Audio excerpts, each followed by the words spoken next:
The last time I stood on this stage a week ago, I forgot to open by thanking our partners and sponsors. So I'm just always trying to do better. So I want to thank the Canadian Bankers Association for now in the second year of making this possible.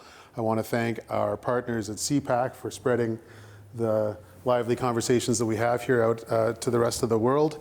And I want to thank the National Arts Centre for existing and giving us their best room to make this happen. Now, that's what I didn't do the last time I was here.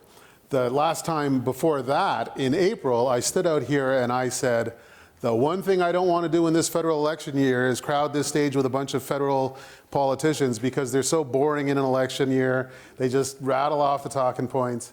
And that reminds me never to make a promise, because after I said that, things started to get a little weird. And a lot of the surprises in the recent headlines have centered around one person, the leader of the Green Party, it's always like we're meeting her again for the first time. And so let's meet her again for the first time tonight. Elizabeth May's here.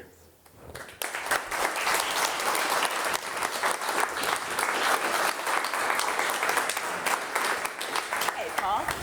Thanks for joining us. Nice to meet you for the first time. Yes, your name is... And if I can get through the whole night without calling you Theresa May, it'll be a banner night. I really have a bone to pick with her. How come? Well, she makes people hate the sound of Prime Minister May before I've had a chance. If it hadn't been for her, it'd have been smooth sailing. Yeah.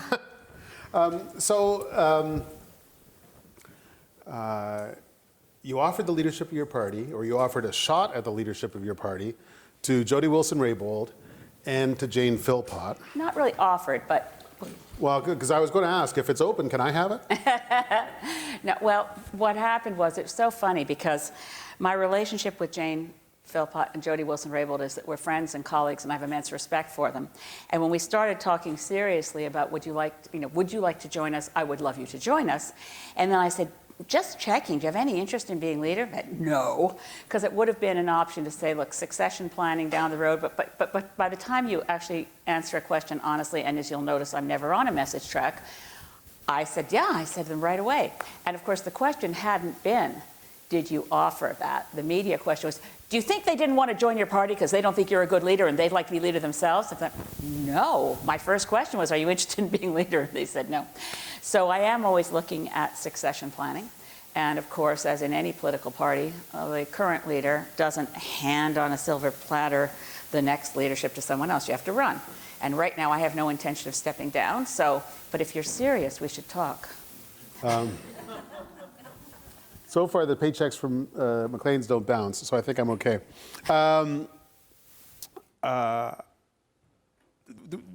We have to unpack about 4 issues that come up in that one answer. Before we talk about the leadership of the party and succession and pasts and futures, let's talk about these 2 politicians, Jody Wilson-Raybould and Jane Philpott. Was there something specific about them that recommended them to the Green Party? What makes a good Green Party politician apart from being available? Well, the first thing to say is what recommended them in that moment is obvious. 2 high-profile members, handpicked by Justin Trudeau, who had done an exemplary job in cabinet as far as I could see.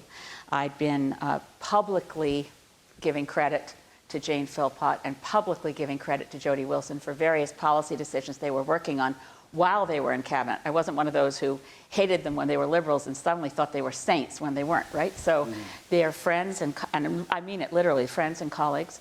And when I first met Jane Philpott, I think she'd been Minister of Health for maybe a week. She still didn't have a receptionist in the outer corridors of the Chinese Pasture Health Canada building. And I went in to say, I've got this bill that I passed in the last Parliament for a national Lyme disease framework. And under that legislation, we have to have a national Congress within this set period of time. And no one had yet briefed her on it. So that was our first meeting, and we liked each other right away. Jody Wilson-Raybould I'd known from before she was elected, before she became a Minister of Justice. We're both from British Columbia. She's a very high-profile Indigenous leader from the British Columbia Council of Indian Chiefs. So I just thought it was stunning to have a woman Indigenous lawyer become our Minister of Justice. So what recommended them was there are not a lot of people who are looking for a political home who are already elected and have already shown integrity, independent-minded thinking, and a core commitment to values that were very similar to my own. Now, the broader question, what makes someone a good Green candidate, is whether, and this is true around the world, I'm, by the way, co-chair of something called the Global Greens Parliamentarians Association. There are 400 elected Greens at the federal level, national level around the world. And all we have in common as Greens, whether it's Andrew Weaver as leader of the BC Greens, or Peter Bevan Baker and the PEI Greens, or me, or James Shaw, who's the Minister of Climate and co-leader of New Zealand Greens, is a commitment to the same core values. And they are enunciated on all of our websites. We have 6 core Green values. And if people ascribe to those and by their conduct and their life choices appear to be solid, authentic Greens, then they belong with us. But we welcome people from other parties. We've had people join us who in the last election ran Liberal or in the last election ran NDP, and they want to have a home in the Green Party, and they do. Staying on this weird moment when 2 senior cabinet ministers quit the government, I want to run sort of 2 of the articles of indictment that are now popular among Liberals about these 2 MPs past you and see what you think. One is that they are opportunists who are blinded by ambition.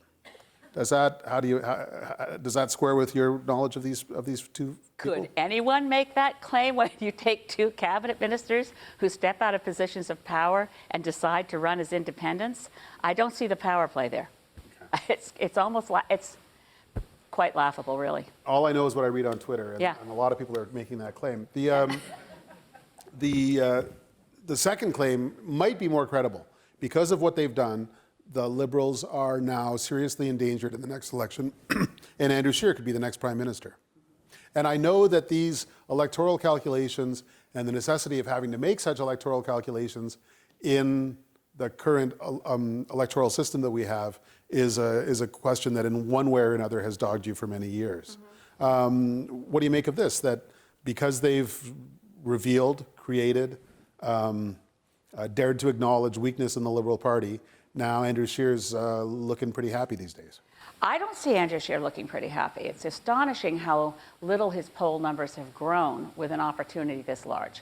So I don't find that a credible threat at this point. And I also think it's not fair to say it's because of what they did. I mean, I really would have wished that even after the SNCLavalin question, even after Jody Wilson-Raybould's testimony, that Justin Trudeau had found a way to say, yeah, I made a mistake. We should not have pressured you. I to this day think the biggest mistake that happened in the SNC-Lavalin issue within PMO and in the Government of Canada was that no one gave the Prime Minister good legal advice. I find that stunning, but that's clearly the reality as I see it as a former practicing lawyer, that I think they were frankly bedazzled by the fact that the lawyer for SNC-Lavalin was former Supreme Court Judge Frank Iacobucci. So who gave them good legal advice? Michael Warnick's testimony to the committee made it clear that he didn't understand the Shawcross principle. And why would Justin Trudeau know the Shawcross principle? It's not something everybody comes across every day of the week. Someone needed to say, right, we have this principle of prosecutorial independence. The Director of Public Prosecutions gave a Section 13 report to the Attorney General. You can deliver new evidence, but it goes to, and Jody Wilson-Raybould offered this. She said, if you want to give me evidence in a letter, I'll give it to the Director of Public Prosecutions. No one ever did that. So SNC-Lavalin has to go to open court. The crimes they are alleged to have committed have to be heard in open court. And then, frankly, I have a great idea. I haven't gotten to say it publicly. I think when it comes to sentencing, that's when we should move in with a deferred prosecution agreement. We can move in after the verdict and before sentencing. And if SNC-Lavalin is found guilty, we should sentence them to community service. So they have to provide drinking water to every First Nations reserve across this country without charging a profit. It'll keep all their workers really busy. They're really smart engineers, and it'll keep them busy for quite a while. It may. It'd be fun, eh? Think of all the things they could do. Now. Well, are there rules? I make them up as I go along, and then 2 months later I break them. So yes. They may have some trouble staying in business if that's the business they're in. Well, no, they've got $15 billion of assured contracts based on our last financial statements as it is. And as long as they, there has to be a consequence. If they're staying in business because their competitors don't bribe people, and they do, then I think that's a problem. And they do carry the Canada brand around the world, and that's a problem. So, I'm not presuming they're guilty. I just think that, the average person goes to court. They commit a crime, or if they're accused of a crime, it's going to be heard in open court. This should be heard in open court. They have come close to making the opposite argument, and certainly a lot of my colleagues have made this argument on their behalf. They're darn near the only company that doesn't go around making bribes, or if they were the only one that didn't make bribes, then they'd be at a competitive disadvantage because it's a bribey world. What do you make of that? I think that's a sad commentary, and it's not how Canadians should operate in the world. Okay. Now, I had no plan for this conversation, and I certainly wasn't expecting to spend the first few minutes discussing SNC-Lavalin. Outside, we were talking about whether it's as big a bombshell as whether it, even when it was at the peak of the story, whether it had the nation as transfixed as it had people like me transfixed. Right. What's your view of that? Yeah, my observation is that Canadians were transfixed as though it was a soap opera. The human drama had people saying to me, I was riveted, I watched it for 4 hours, right? But when I did a cross-country open mic town hall tour in 23 communities in all the, from BC to Manitoba, Quebec, through all the Maritimes, we have to get to Newfoundland, but with an open mic over a series of 2 hours in 23 communities, we had one question, SNC-Lavalin. So will it affect people's votes? I don't think so. Are they interested in it? How did it happen? What, it's, as I said, a human drama was riveting. People who'd never heard of the term Clerk of Privy Council had opinions on the Clerk of the Privy Council. But it's, I think what we heard over and over again across the country is, what are we going to do about the climate crisis? My community was on fire. What are we going to do? My community was underwater. What are we going to do? You've now been leader of the Green Party for 13 years. Yes. And it seems like our politics very often turns around questions of climate and the environment. It's how Stéphane Dion became Liberal leader. It's was central to the majority mandate of Stephen Harper. And it's become one of the key questions on which the Liberals will be judged in the fall. And yet our politics turns around climate questions, but for all that, there often doesn't seem to be an awful lot of progress on climate questions. There's none. We slide backwards, really. I assume you're not thrilled by that. No, I've been working on the issue of climate crisis since when it wasn't called the climate crisis. I was an environmental lawyer, and you probably know the story. I was recruited into the office of the Minister of Environment in the Mulroney government, and I wasn't a member of the Progressive Conservative Party. I wasn't a member of any party. But in that period of time, I learned my climate science from sitting next to the minister while he was briefed by Environment Canada scientists. And I was lucky to learn my climate science before the myth of doubt they had not been invented. It was, this is what's going to happen unless we do something. And when I say we slid backwards, I remember how I was disappointed, frankly, that the UN Framework Convention on Climate Change that we signed in Rio in June '92, I was disappointed that it was as weak as it is. Yet over time, the commitment in that convention, which is still what guides all the negotiations we have around the world, it's within the rubric of the UN Framework Convention on Climate Change that Paris was negotiated in 2015. That document called on all governments to reduce emissions before they became dangerous. And on the stage signing that document was literally everyone from George Bush to Fidel Castro. And yet the other day, and it was about a few months ago I heard this, and it made my heart sink, that the total amount of greenhouse gases from burning fossil fuels emitted on planet Earth between when we signed that in June '92 and now is more than everything before the Industrial Revolution till June '92. So that it doesn't make me feel good, as a matter of fact, given the evidence from the IPCC report from last October, we know that we have one chance only to ensure that human civilization survives. It's to hold global average temperature to no more than 1.5 degrees Celsius above what it was before the Industrial Revolution. It's a terrible target. It takes that many words to say it. But that one chance, the window will close and it doesn't reopen. So it's not a political target, it's not negotiable, it's not debatable, and we hardly ever talk about it. So we're in a climate emergency that means we're not in a status quo world anymore. Everything has changed, and yet day in and day out in Ottawa, well, we don't act as if we're taking it seriously. We haven't adjusted our target to reduce emissions from the one left behind from Stephen Harper's administration, which was tabled with the UN before the Paris target was selected. So it's loosely referred to as the Paris target. It's never been consistent with the Paris target. And we just realized that the Paris Agreement, which said we can try to hold 1.5 degrees, and certainly as far below 2 degrees as possible, for some governments, they were sort of saying, yeah, 2 degrees will be okay. 1.5 to 2. Well, now we know from the IPCC report that 2 degrees is far too dangerous. We can't afford to go near it. We have to hold to 1.5. We're already more than 1 degree global average temperature, degrees Celsius above what it was before the Industrial Revolution. So we don't have any time for, it's bad luck for the current generation of politicians because the time for procrastination has run out. And I've been working with every single government since June '92 to try to get climate action. And by the way, Paul Martin had a really good climate plan. It would have taken us almost all the way to Kyoto in 2005. That was the last good plan we saw. But what about this game? They don't have a good plan. They don't have a plan. And they don't have, and it's sad to say, I mean, they've taken measures, but if you don't have a plan that actually achieves the target you've selected, and if the target you've selected is the one left behind by the previous government that didn't take climate change seriously, and it's not consistent with the document you signed, which is 1.5 degrees.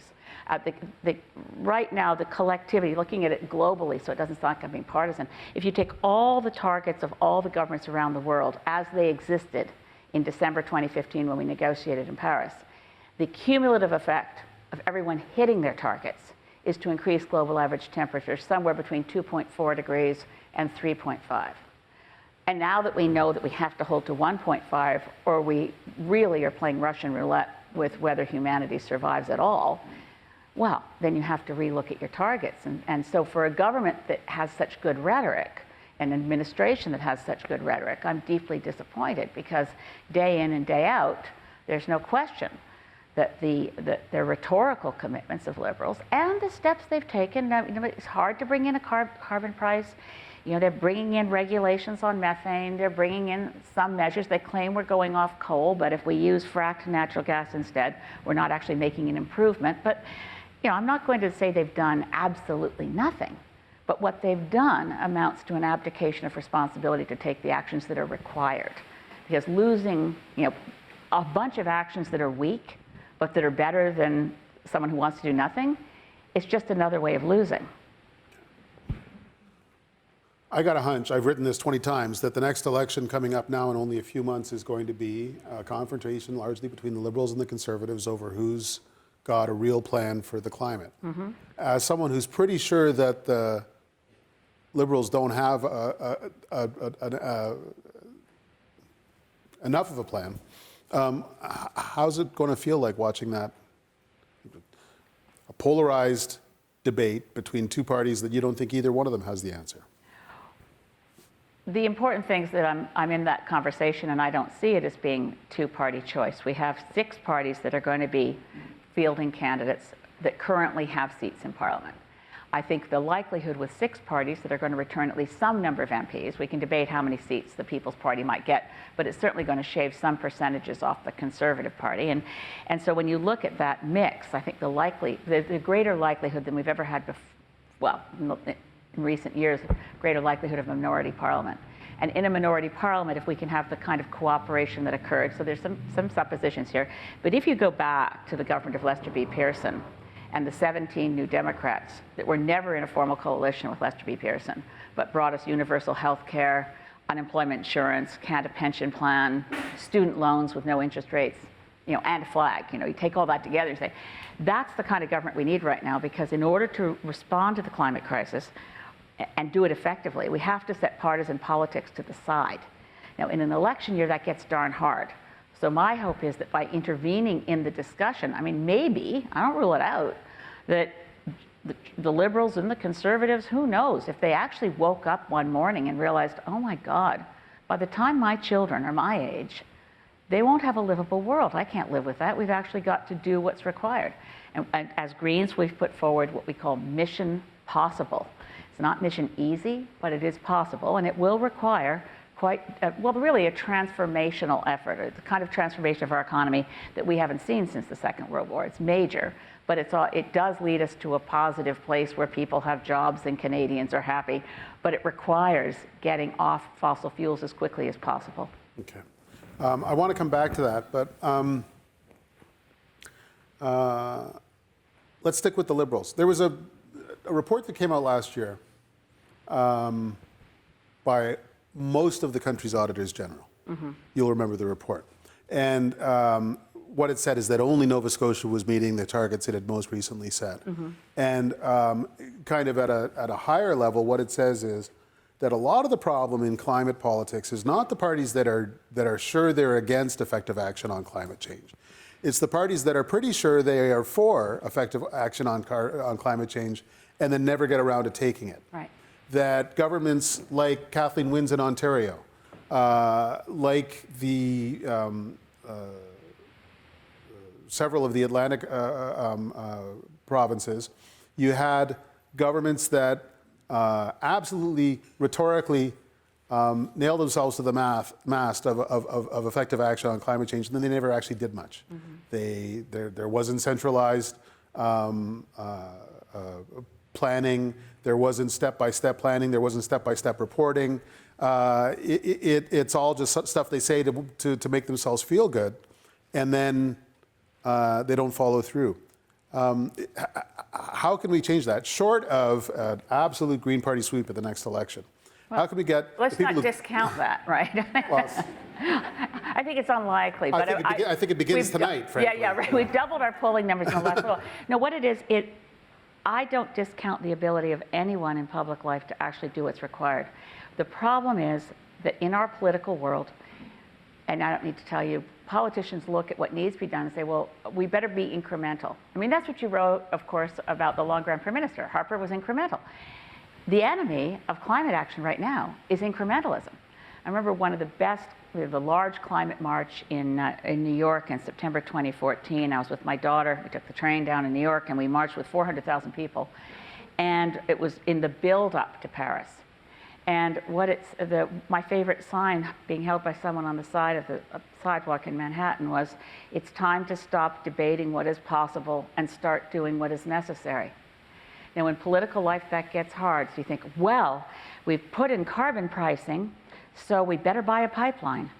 You know, you can't, the environment and the economy will go hand in hand if your environmental actions are smart, promote economic efficiency, modernize your economy. They'll be good for your economy while you reduce greenhouse gases.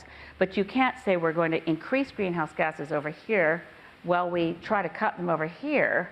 It's like Bill McKibben, who's one of the great climate activists of the world, says, you know, the first rule of holes is stop digging. And we can't seem to get politicians to stop digging while they're also claiming they're taking climate action. And one of the great tragedies, I think, of the Liberals' start in this was that the pan-Canadian framework, so-called, was negotiated around the idea we have all these friendly premiers, and all we have to do is take existing actions, put them all together, and call it a plan. Now, the federal government has powers that the current administration hasn't even thought about, as far as I can see. They haven't mentioned once. You know, under the Canadian Environmental Protection Act, carbon dioxide is a listed toxic. We can regulate, there's basically 200 facilities across Canada that are responsible for the lion's share of greenhouse gases. They could be regulated. We don't even need to pass a new law. There's an existing authority to regulate in the hands of the Federal Minister of Environment that hasn't been used. At the same time, we can say, well, gee, the 2005 climate plan that Paul Martin brought in, it had incentives for home energy retrofits right across the country. That hasn't been brought back. We had incentives to buy energy efficient vehicles, electric vehicles and hybrids. That was only brought back in this budget in 2019. I expected to see I expected to see it 2015. So when you look at, and by the way, to highlight the point you made, it was astonishing to see the Federal Auditor General and the Commissioner of the Environment's Office get the buy-in. This was great from every Auditor General across the country. So that is another key thing, is to make sure we actually are tracking what we're doing, accountable for what we're doing. But it starts with saying we have to get to, well, our view is we have to get to 60% below 2005 levels by 2030, which means you have to start soon, and 0 by 2050, and that should be legislated. So you actually are tracking what you're doing against your commitments, not just making it as a political promise and waffling on it later. So another recent thing I saw, I believe from the Environment Commissioner, was that in 2017, Kathleen Wynne was still the Premier of Ontario, and Rachel Notley was still the Premier of Alberta, and Philip Couillard was still the Premier of Quebec. Canada's carbon emissions went up. Yep. Now none of those people are in charge, and so it just got harder. But last time it was easier or easy-ish. Emissions were still going up. Well, you know, if you look at, there's a very interesting view, because one of the things you may recall from that Auditor General study is that nobody was paying attention anymore to the Copenhagen target that Stephen Harper put in place for 2020. And a recent study looked at it and said, if you take Alberta and Saskatchewan out of the equation, Canada would hit its 2020 target. But the growth in emissions from Saskatchewan and Alberta are the reasons that we're so far off track. Now, nobody, least of all me as leader of the Green Party, wants to make any part of this country feel excluded, left out, or blamed for the mess we're in.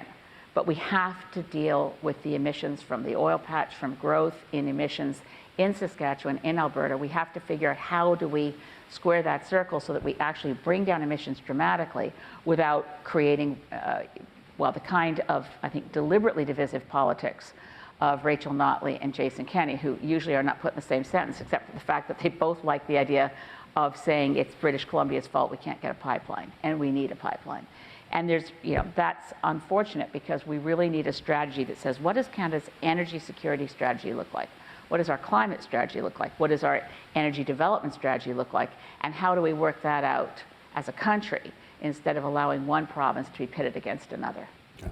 What happens to the economy if you regulate a few hundred large carbon emitters on the principle that carbon is a toxin? What happens to the economy from one day to the next? Well, I'm not advocating, and Mission Possible doesn't advocate that we do everything through regulation. We want to do it through proactive development of a strong renewable energy sector, which requires actually, you know, Scheer talks about an energy corridor, so do I, but his is pipelines, and mine is an electricity grid that's running 100% on renewable energy. So there's a lot of work to be done, because we actually have gaps in our electricity grid, Manitoba to Ontario. We have some gaps. Quebec Hydro basically stops at Moncton, but it could reach all of Atlantic Canada.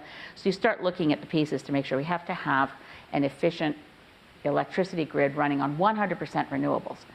That isn't done essentially only by regulation. But if you did bring in regulations to say the large emitters are basically coal-fired electricity plants and cement. Those are the biggest by category. And if you start saying, this is what you're looking at, you're gonna have to cut by 50% by this date. And meanwhile, we also have some money to help you. If you'd like to shift right away to renewable energy, we'll help you do that. So it's always in Canada, carrots and sticks. It's always working. And when I was in the Mulroney, as I mentioned, working in the Minister of Environment's office, the acid rain issue wasn't easily solved. It was less difficult than climate action, but we didn't ever get all the provinces in a room and say, can you all agree? We negotiated with 7 eastern provinces, one province at a time. First provincial agreement we got was Canada, PEI. It was pretty easy, because there weren't a lot of emitters in PEI, but we finished with Ontario, where the big problem was INCO, because INCO was threatening it would shut down if they were required to reduce sulfur dioxide emissions. So there's ways, I mean, there are ways to think like a country, and actually through federal leadership, rather than coercion, get everyone involved in a plan that actually saves us. And when I mean everyone, the municipal order of government wants to be involved, and I think service clubs, individual Canadians, school kids, if you say, look, we've got a lot of trees that need planting, please let us know how many communities want to plant, you know, how many Rotary clubs want trees, we'll send them to you, you plant them. How many of you want to plant some gardens so that you have more local food? How many of you want to install solar panels? I mean, every institutional building in this country should generate all its own electricity from solar panels backed up with battery power, and we should be plugging our cars into our buildings. This is all doable, but we are cursed with extremely limited imaginations and really incrementally inefficient policy. You talk about the difficulty of governing in a federation. Part of your Mission Possible plan is to use only Canadian oil during a transition period, Yes. at the end of which we wouldn't be using any oil. Exactly. And for that great idea, you got chewed out by the leader of the Green Party in Quebec, Yeah. who said, we're not going to be using more Alberta oil, thank you very much. He didn't actually look at the full document. What we're proposing is that for Quebec and for Atlantic Canada, we can reduce the number of tankers moving through Atlantic Canadian waters by getting now this is not going to be overnight. You can't wave a magic wand and undo a lot of commercial contracts. But Hibernia oil is over 80% exported. The only Saudi Arabian oil that goes into Canada goes to the Irving refinery in St. John. They're the only buyers of Saudi oil, and they buy it not because there isn't a pipeline from Alberta. If there was a pipeline from Alberta, the Energy East proposal was 100% for export in terms of bitumen, and bitumen can't be processed at the Irving refinery. But the Hibernia oil would suit. And so you could start seeing your way to reduce the number of tankers, use Canadian oil, and there'd be enough after meeting the needs of Irving to be able to replace the Bakken shale. You'll remember Bakken shale, it's what blew up in Lac-Mégantic. By the way, bitumen on a train doesn't blow up, but I'm not advocating moving bitumen by train. It's just the reality that Bakken shale is the worst stuff on a train. And it also has a huge carbon footprint because there's a lot of methane flaring in the Bakken fields of North Dakota. So it's a policy that is, I mean, it's certainly unusual, in that and we've been saying it for years, that we didn't want this absolutely fraught and pointless debate in Canada about shipping raw bitumen out by pipelines, when the refinery workers of Canada were saying, don't do that, let's use it here. So the fact that the large labor unions in Alberta were against building Kinder Morgan, against that pipeline, is something that didn't get widely known. So for Western Canada, there's an existing infrastructure that meets the needs of a domestic market, but we've been so conditioned from everybody in politics and in Alberta saying, we have to get our oil to market. Well, there's a market, and it's Canada, but of course, it's not music to their ears in Alberta, because the Greens are talking about a quite dramatic reduction in our use of fossil fuels. And Alberta, by the way, has the best potential of any province for solar energy. It has enormous potential for wind power.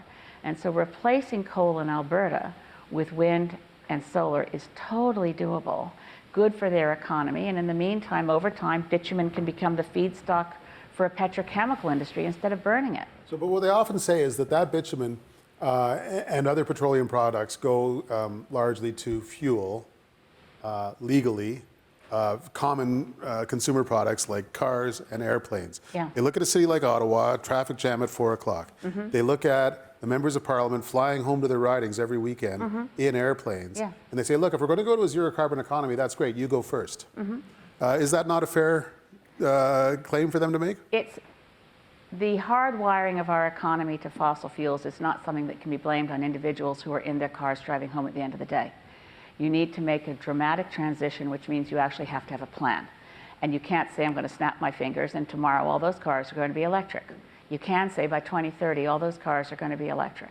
And you can say, I mean, I have been arguing for our parliamentary schedule to change so that we're able to get home on trains, but that's not something I've been successful in doing. The reality of a lot of people's day-to-day work is that they're using fossil fuels. But a 60% reduction by 2030 is doable. And the reality of it is, this isn't a debate. There is a real case here that human civilization is not just at risk, but headed towards breakdown without the kind of dramatic action I'm talking about. So I'm open to hearing better plans for holding to 1.5 degrees Celsius. But if all people want to do is say, I don't like the steps you're going to have to take to ensure my child has a livable world, I'd like them to look at the science and come back and we'll talk about it. Okay. The darndest thing is, the people who say it's not a debate keep losing elections. The people who say it is a debate keep winning. Doug Ford, Jason Kenney, Conservative parties in New Brunswick, in Saskatchewan. I mean, at some point, do you not have to acknowledge that there are some people, not just the leaders of those parties, but the electorates in those provinces who seem unconvinced? Well, number one, I don't think anyone could claim that in any of those elections that you've mentioned, provincial elections, that climate was a key issue. For instance, if Patrick Brown hadn't had that very strange episode which led to him being replaced, I mean, I can't think of any other time in Canadian politics that the leader of a party facing an election within 3 months has been replaced. But Patrick Brown's version of a progressive Conservative party in Ontario included carbon pricing. So, and it was on the cards inevitable that once Wildrose merged with progressive Conservatives in Alberta, that Rachel Notley couldn't hold on to power. So but what one must do is, I think, look at the only historical precedent we've ever seen for the kind of changes that must be made. By the way, of course, the European Greens just won more seats than they've ever won in the European Parliament, and we're seeing around the world people responding to the climate crisis. Other countries are doing so much more than we're doing. But the period of time historically that I would refer to is what happened in the Second World War. I mean, obviously, in the United States, FDR wasn't able to rally Americans to take on Hitler till Britain had been in the war, and Canada had been in the war for some time. But when you look at that period of May 1940, and forgive me, I really do spend a lot of time thinking about this, because I have a lot of people who study climate science who come to me and say, it's too late already. Look at the facts. There's no way for us to get out of this. We've got, we're already at 1 degree Celsius. We're seeing increases in greenhouse gases. We're seeing people who don't even want to talk about climate action. I think about Churchill being surrounded by people who are saying, well, like Neville Chamberlain, like Lord Halifax, we have our entire British Army is pinned down at Dunkirk. We can't get them out of there. The Navy can't reach them. The shores are too shallow. They're being strafed by Luftwaffe. Our coastlines are defenseless. Face it. Let's go get our nice friend, Mr. Mussolini, to talk to Herr Hitler. And in that moment, which is what I draw great strength from, you need leadership. So you need someone, and what made Churchill think of it, I can't imagine. I've read a number of historical books, and I can't find the moment when somebody, or Churchill on his own, was inspired to ask, how many civilian boats are there in Dover? And that's what I'm looking at. I'm looking at political miracles, real miracles, leadership to which Canadians rally. I mean, you can point to Canadian elections and say it went this way or it went that way.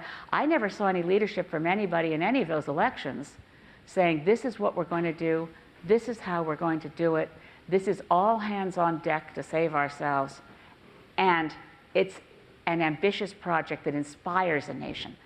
Okay. I know I'm not the first reporter to ask you, who's Hitler in this analogy? It's kind of a pogo answer. Okay. We've met the enemy and he is us. There is no Hitler in the analogy, but there is an existential threat. There is the need for leadership, there is the need for courage, and I'm not prepared to believe that our generation of Canadians has any less courage or sense of moral duty and responsibility to our kids than my parents' and grandparents' generation. You made this case in 2008, 2011, and 2015. No, I haven't. I could go back Sorry. and look. Well, the case how's it wasn't. different? The IPCC had not told us that we were actually in this much trouble. Okay. I made the case for climate action, made the case for pharmacare, made the case to fight poverty, made the case that we could do a better job if we all worked together.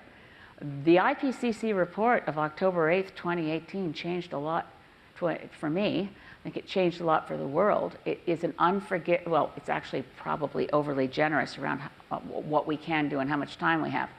But it's absolutely required reading for anyone who's a serious political figure. You have to know what the odds are, what the risks are, and pretending that this is a regular election. I mean, the first step of Mission Possible is create the equivalent of a war cabinet from that experience I just mentioned. Bring your political opponents into the same room, because we can't afford to have climate action any longer based on, okay, after the election's over, the next government comes in and erases all of it. You have to actually have a consensus that says it's a security threat. These are the steps we're taking, and we're holding to them because we're making these decisions across party lines. I know it's a big leap from the way we usually think about partisan politics, but if we keep doing politics the way we're doing politics, and we keep doing climate action the way we're doing climate action, we will not have a history that judges us, because we may not, we certainly as a civilization won't be here. We may not be here as a species. So the odds couldn't be higher, and yet we don't want to talk, and it's obvious why we don't want to talk about it. It's fairly scary stuff, and it makes people think, well, that must be an exaggeration. You know, all I can say is I only wish it was. Okay. I'll finish my thought because it's an Sorry. unpleasant one, and those are the ones I always like to finish. You led the Green Party in 2008, 11, and 15. Mm-hmm. The Green Party's share of the popular vote declined from 2008 to 2011 to 2015. Elections depend on a bunch of variables. They depend on the climate, on the climate of opinion. Right. They depend on the electorate. They also depend on the action of each party. Are you planning to fight this election differently? Do you have ideas about how you're going to campaign? Well, I know that we got our highest popular vote when I was the only time I was included in the English language televised national leaders debate.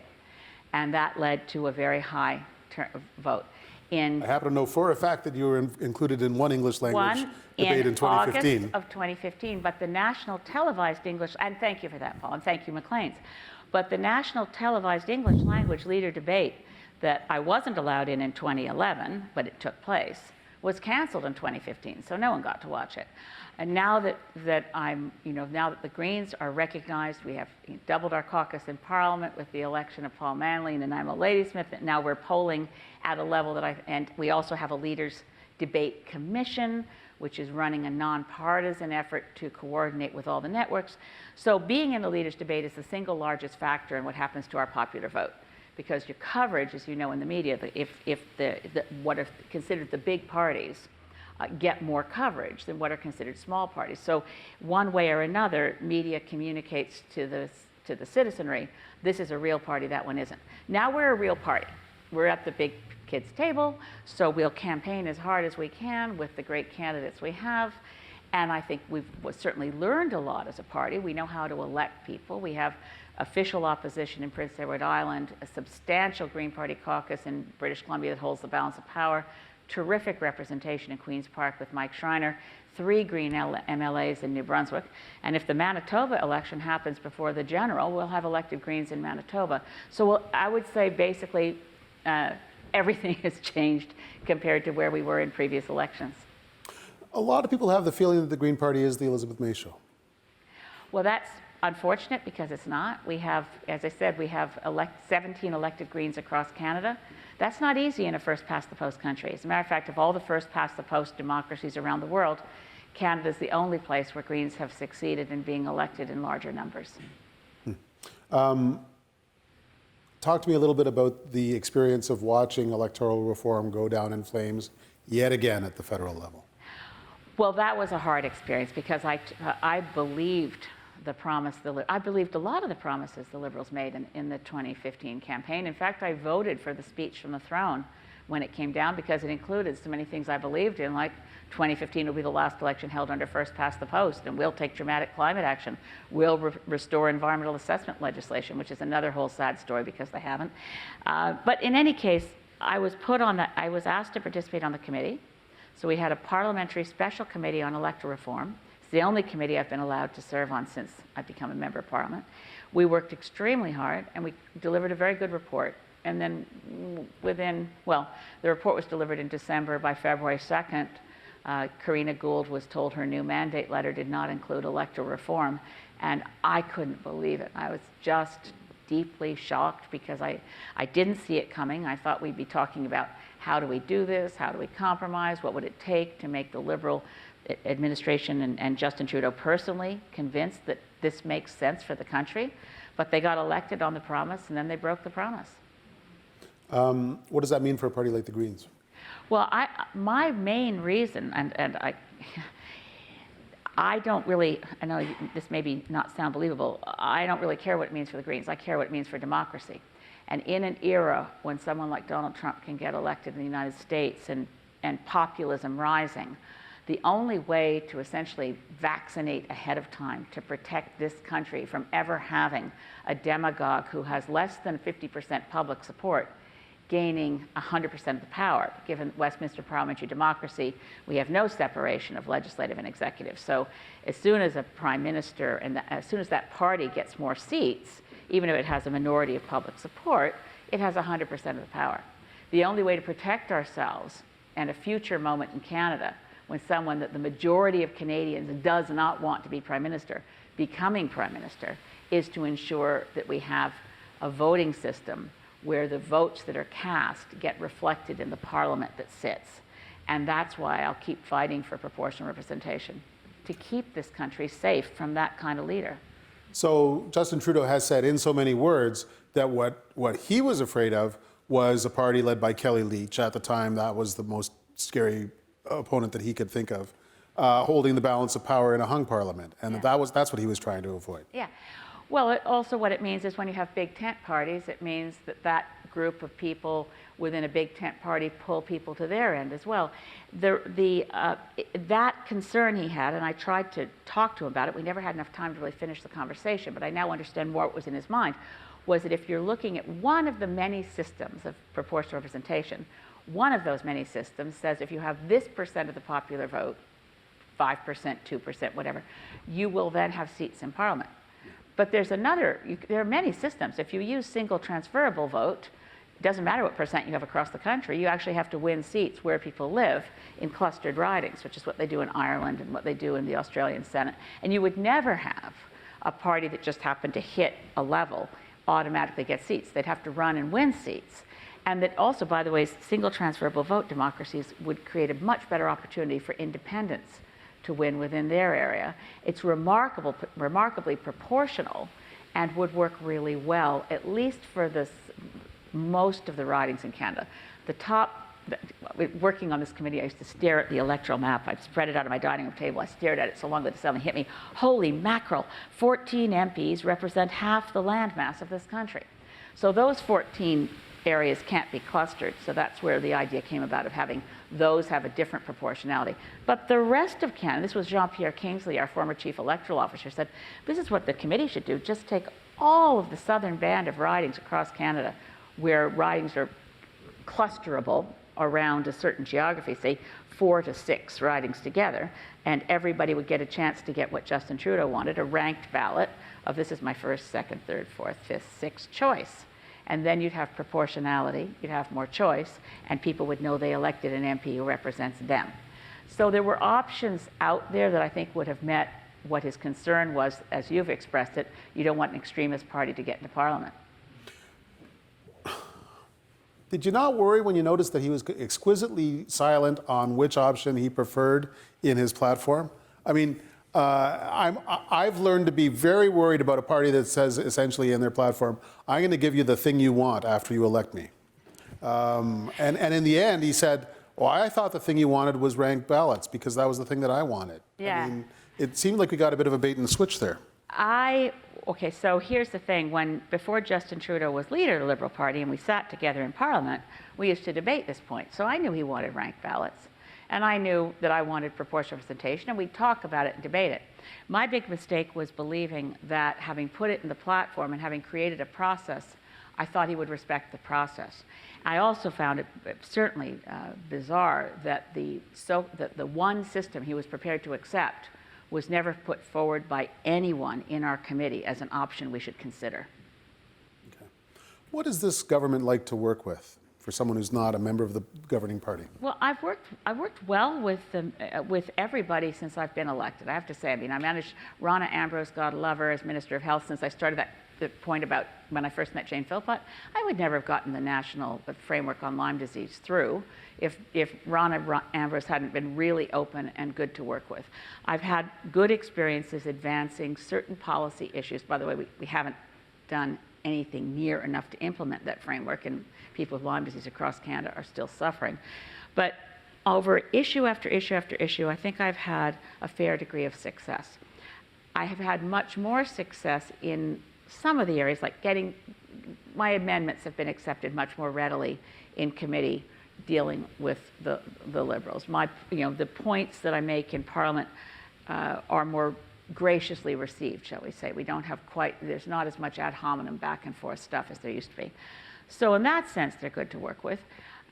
Individual ministers, if I go to someone like this horrific forest fire in pancanadian First Nation out almost at the Manitoba border, I go to ministers before question period starts and say, this is horrific.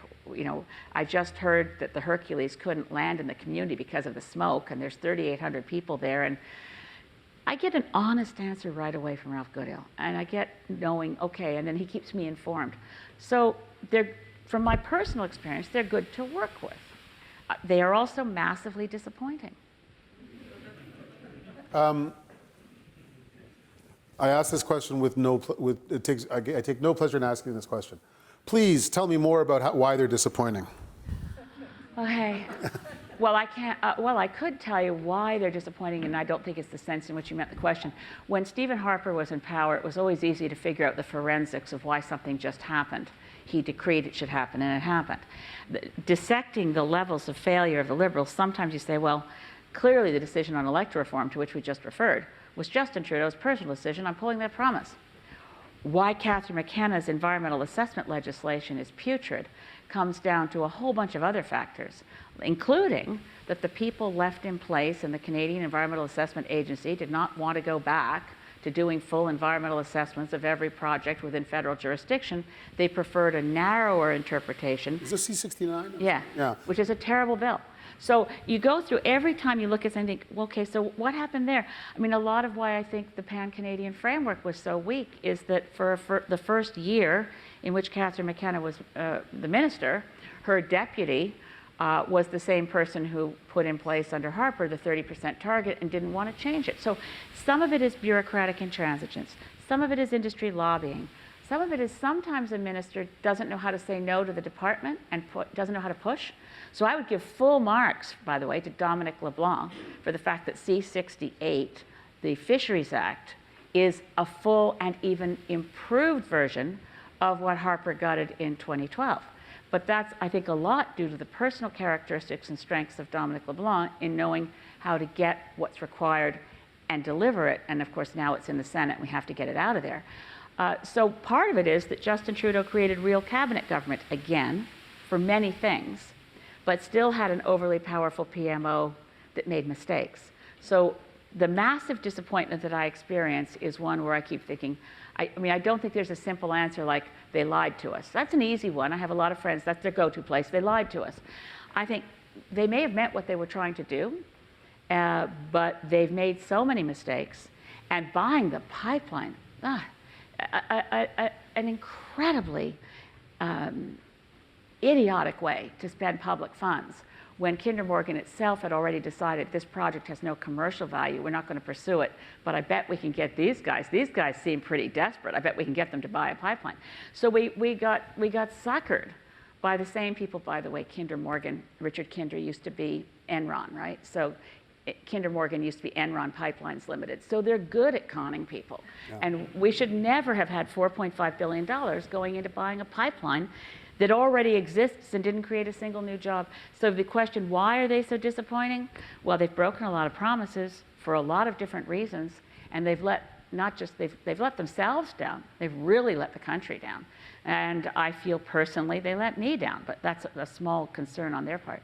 If it's any consolation, you're not alone. This government also thinks it can be helpful by buying my industry to the tune of $600 million. It's just really, and that's again a loony decision. What are they thinking? What they should do is say, right. I, of course, have no opinion. Okay, but okay. So newspapers in this country are suffering because they don't get enough advertising revenue. So why is the government of Canada advertising on Facebook? Government of Canada should direct all its advertising buys only to Canadian media. We should make sure that CBC, especially the news division, isn't running advertising to compete with the other networks. They should be the only ones who get advertising. We should start figuring out where's the root of this problem. And if we're going to have a media bailout, for heaven's sakes, have the people who decide where the money goes, not be the people who are going to receive the money. Somebody should write that. again and again and again for 3 years. Yeah. I'll try to fix it before then. As I said before, you've been the leader of the party for 13 years. Yeah, I'll point out I'm turning 65 in a couple days, so I'm definitely the oldest leader. Exactly. Yeah. And although there's days when many of us wish the others were a little older, but at the last election, the only one with more seniority than you was Stephen Harper. Now none of them has more seniority than you. And you dangled your job under the noses of Jody Wilson-raybould and Jane Philpott. You said you have no plans to stop being the leader. Why not?